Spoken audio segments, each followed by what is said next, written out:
ABN Maharashtra की 5 बड़ी खबरों के खुसूसी खबरनामे में आपका खैर मकदम। मैं हूं मुनीर आरिफ खान।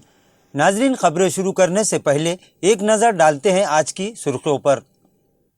मुख्तलिफ मसाइल को लेकर ऑटो रिक्शा ड्राइवरों का मोर्चा। फाखा कशी पर मजबूर ड्राइवरों के लिए हुकूमत से स्कीम के तहत राहत फराहम करने का किया मुतालबा। शनाख्ती कार्ड पर होगा सरकारी अस्पतालों में बीमारियों का मुफ्त इलाज। इंतजामिया ने कहा हर हिंदुस्तानी तक इस स्कीम का फायदा पहुंचाने के लिए किए जा रहे हैं इकदामात। शिंदे सेना के बागी MLAs ब्लैकमेल करते रहे और मंत्री बनते रहे, लेकिन मैं अब भी मंत्री बनने का कर रहा हूं इंतजार। भरत गोगावले ने किया सनसनीखेज इंकशाफ। राज ठाकरे का बीजेपी पर बड़ा हमला। कहा बीजेपी कनपट्टी पर बंदूक रखकर कराती है पार्टी में शामिल। और सिम कार्ड फरोख्त करने वालों पर हुकूमत का शिकंजा। सिम कार्ड देने से पहले पुलिस वेरिफिकेशन लाजमी, वरना जुर्माने के साथ काटनी पड़ सकती है जेल की सजा। खबरें तफसील से। वाज़ेह है कि गुज़िश्ता दिन लाल बावटा रिक्शा ड्राइवर यूनियन की जानिब से रिक्शा ड्राइवरों के साथ हो रही नाइंसाफियों, इसी तरह अहम मुतालबात को लेकर एक मोर्चा निकाला गया और पुलिस की सख्त कार्रवाई के खिलाफ जोरदार नारेबाजी करते हुए मुतालबा किया गया कि माशी तौर पर पहले ही परेशान गरीब ऑटो रिक्शा ड्राइवरों के साथ नाइंसाफ़ी बंद की जाए।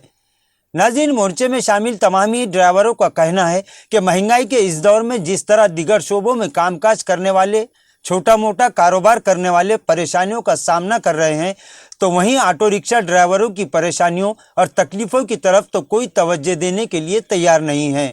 इन लोगों का कहना है कि हर किसी को हुकूमत की स्कीमात फराहम करके उन्हें थोड़ी बहुत राहत फराहम करने की कोशिश की जाती है। यहाँ तक कि हाथगाड़ी चलाने वालों के लिए भी हुकूमत की जानिब से मुख्तलिफ स्कीमात के तहत राहत फराहम करने के लिए इक़दामात पर गौर किया जा रहा है, लेकिन वो गरीब रिक्शा ड्राइवर जिन पर अपने घर वालों और ख़ुद के अखराजात के साथ साथ बहुत सारी जिम्मेदारियां आयद होती है, अब इनमें मजीद ऑनलाइन जुर्माने की पावतियां भरने की हिम्मत नहीं है। इन लोगों ने मुतालबा किया कि पुलिस की जानिब से की जा रही कार्रवाई को बंद किया जाए और रिक्शा ड्राइवरों के अहम मसाइल पर संजीदगी से गौर करते हुए इन्हें राहत फराहम की जाए। लाल बावटा रिक्शा यूनियन के एडवोकेट अभय टकसाल ने इंतबाह दिया कि अगर इनके मुतालबात मंजूर नहीं किए गए तो ऑटो रिक्शा ड्राइवर अपने घर वालों और बच्चों के साथ आंदोलन करने पर मजबूर हो जाएंगे। नाजरीन, मरकजी हुकूमत ने महात्मा ज्योतिबा फुले स्कीम के तहत अब तमामी सरकारी अस्पतालों में मुफ्त इलाज स्कीम का ऐलान किया, जिसके बाद औरंगाबाद में भी मुफ्त इलाज का आगाज हो चुका है। हुकूमत के अहकामात के मुताबिक सिर्फ शनाख्ती कार्ड दिखाकर आप किसी भी सरकारी अस्पताल में बड़े से बड़ा इलाज मुफ्त करवा सकते हैं। इसी तरह तमाम लेबॉर्ट्री रिपोर्ट भी अब मुफ्त फराहम की जाएगी। वाज़ेह है कि इससे पहले भी हुकूमत की मुफ्त इलाज स्कीम जारी थी, लेकिन इनमें टेस्ट, CT स्कैन, MRI और दीगर मामलों में पैसे खर्च करने पड़ते थे। लेकिन अब ऐसी बीमारियों का इलाज भी जो पहले से इस स्कीम में शामिल नहीं थे, इनका भी मुफ्त इलाज किया जा सकेगा। हुकूमत ने सख्त अहकामात जारी करते हुए कहा कि हर हिंदुस्तानी को इस स्कीम से फ़ायदा पहुंचाने के लिए खुसूसी इक़दामात किए जाएं। नाजरीन, शिंदे सेना के MLA भरत गोगावले ने गुज़िश्ता दिन एक बड़ा इंकशाफ करते हुए शिंदे सेना के बागियों की पोल खोल दी। भरत गोगावले ने कहा कि उद्धव ठाकरे का साथ छोड़कर आए बागी MLAs ने वजीर बनने के लिए तरह तरह के हुर्बे इस्तेमाल किए और एकनाथ शिंदे को ये लोग ब्लैकमेल करके अपना उल्लू सीधा करते रहे। उन्होंने कहा कि वज़रा की फहरिस्त में मेरा नाम शामिल था, लेकिन मैंने देखा कि कुछ MLAs एकनाथ शिंदे को ब्लैकमेल करके उन्हें परेशान कर रहे हैं, तो मैंने एकनाथ शिंदे की मुश्किलात को दूर करने के लिए इंतजार करने का फैसला किया। भरत गोगावले ने कहा कि एक MLA ने एकनाथ शिंदे के पास आकर कहा कि अगर मैं वजीर नहीं बना तो मेरी बीवी खुदकुशी कर लेगी। फिर और एक MLA आया और उसने एकनाथ शिंदे पर प्रेशर डालते हुए कहा कि अगर इसे मंत्री नहीं बनाया गया तो नारायण राणे इसकी सियासत खत्म कर देंगे। जबकि दूसरे एक और MLA ने भी धमकी दी कि अगर इसे वजीर नहीं बनाया गया तो वो फौरी तौर पर इस्तीफा दे देगा।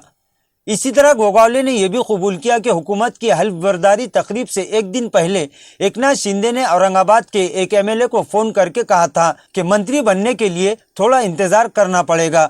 भरत गोगावले ने कहा कि तब से मैं मंत्री बनने का इंतजार कर रहा हूं।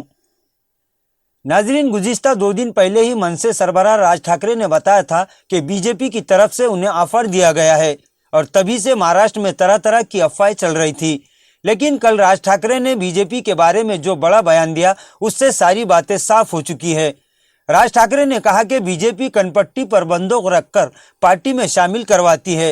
राज ठाकरे ने कहा कि बीजेपी सबसे पहले दूसरी पार्टियों पर घोटालों का इल्जाम आयद करती है और फिर इन्हें अपने साथ लेकर चली जाती है।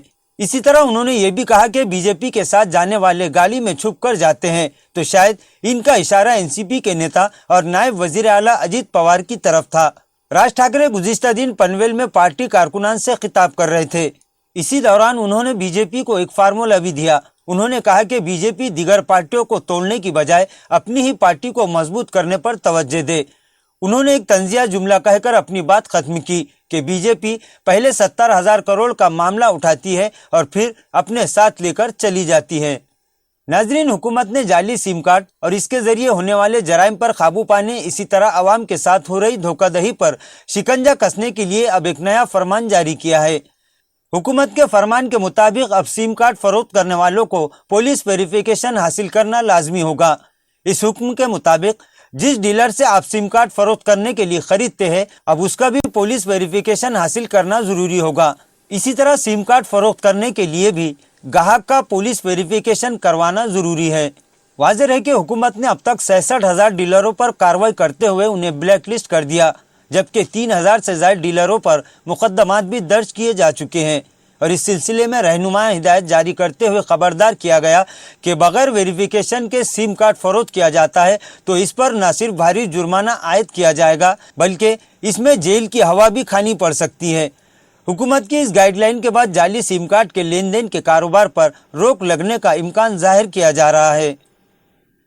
नाजरीन, आज के लिए बस इतना ही। कल फिर मुलाकात होगी कुछ अहम खबरों के साथ। तब तक के लिए मैं मुनीर आरिफ खान आपसे इजाज़त चाहता हूँ। अल्लाह हाफिज़।